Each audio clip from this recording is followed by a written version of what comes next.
Satan visits a little girl, superheroes intervene with a riot, and Marco and Alana get it on. All this week on Top of the Stack.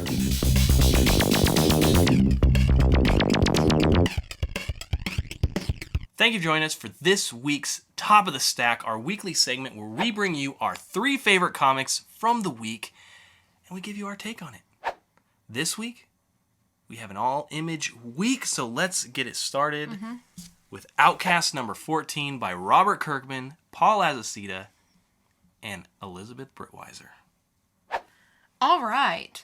So this week, I kind of felt it slowed down a little bit. There was a couple things going on. It was more of the aftermath after his sister was possessed and pushed her husband out the window. So Mark is stabilized, but we still are unsure if he's actually going to pull through or not. Yeah, they actually had a line in there, if he makes it through. Yeah. So they were making it very apparent that that he may not make it. And also we see Reverend Anderson kind of lose it. Satan. Yeah. So Satan is sitting with Holly, babysitting or something, talking with her, and everybody runs inside the house and they see Satan, and Reverend Anderson throws him out the front door and starts wailing on him. And that was about the gist of this week. So, like I said, it was kind of a slow week. Not much going on. How'd you feel about it? Well, I thought it was a good issue. It was a good issue, but we had the aftermath. His sister's fine. The officers are like, what are we going to do about this? I know what happened, but there's laws and trying to figure out the logistics of what to do in this type of situation. Then they realize that the niece is gone somewhere and Satan's there with her, and we don't know what happened there. Something did.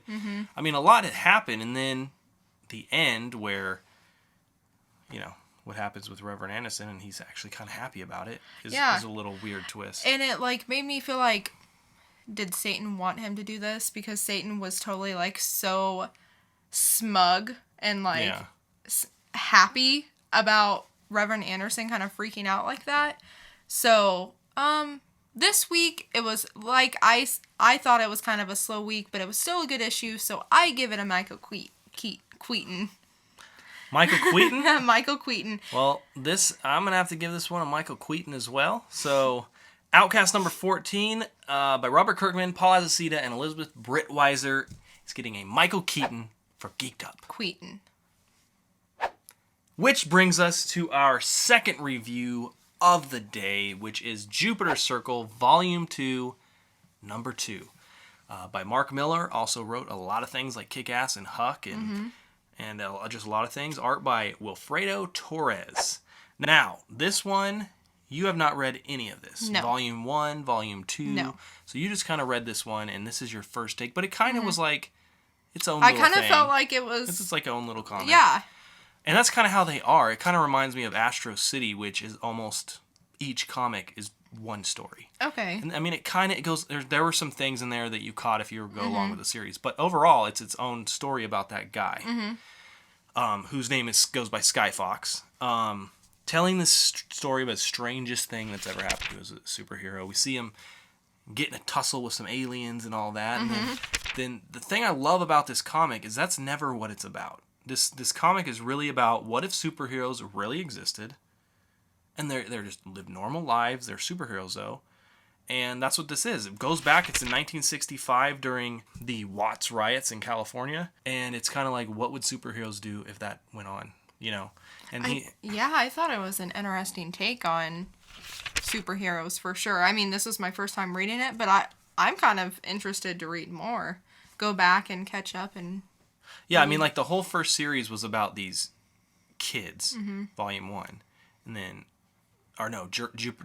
Jupiter's Ascending or something like that was all about the kids. Jupiter Circle was about their parents when they were kids. Oh, okay. And, the whole first volume was, about basically being gay and what it's like. And then this one is touching on different things. I like how they actually touch on real events, real, social issues.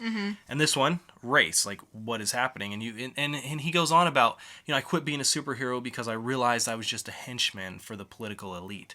And he didn't feel like he was really a superhero. He felt like he was just a dog for the people. And we see in this issue, when all the superheroes go to this press conference, like the first thing that's asked to him is, hey, we hear you're going to help us with this Negro problem. And they're like, no, we don't deal with those touchy issues. Right.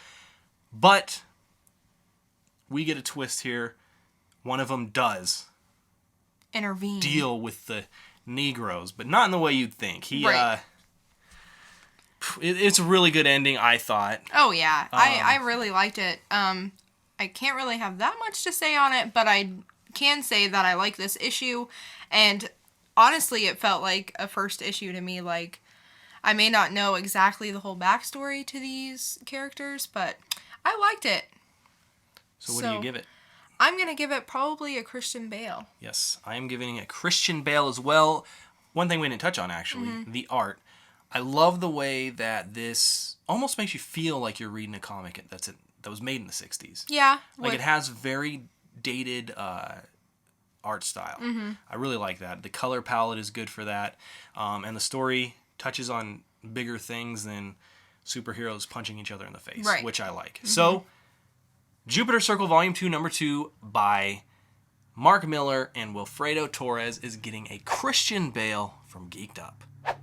Which leads us to our final review this segment, and it is Saga number 32 by Brian K. Vaughan and Fiona fucking Staples. So let's just get right on into this. Disclaimer again, she has not read Saga.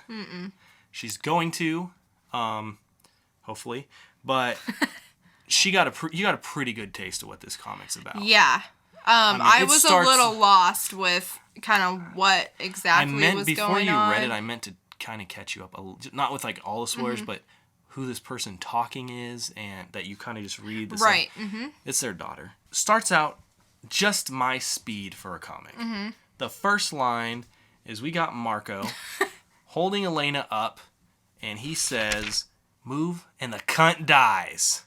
I love it. Like, that's that's right up your alley. For Saga. That's what I love about this big splash page that just says, "Move and the cunt dies." And you're like, oh shit. Plus, we haven't really seen them interact in a while. Like, this is our taste of them getting back together. Oh, okay. After a long hiatus. So we see them. They're trying to find their daughter. So they go to this. Her daughter and her mother are now on this other planet, and she's being taught in school, and it's a big thing. To catch up to speed, they're different races that are warring in this world. Yeah, I kind of caught on to that. That has both of them in it. She has wings and she has horns, so she's kind of like, people don't want her around. Right. And if people see it, then they're going to know that, these two races can live together. We can't let this happen. So a lot of shit happens, but in this one, they're going to save the daughter.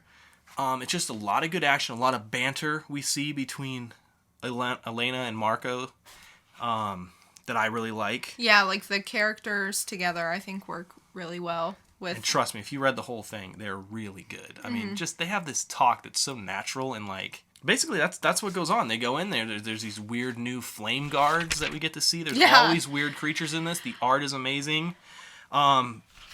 And we also get to see Prince Robot, who no longer wants to be called Prince Robot. He wants to be called Sir Robot because he is not, he's not a prince anymore. He's been demoted.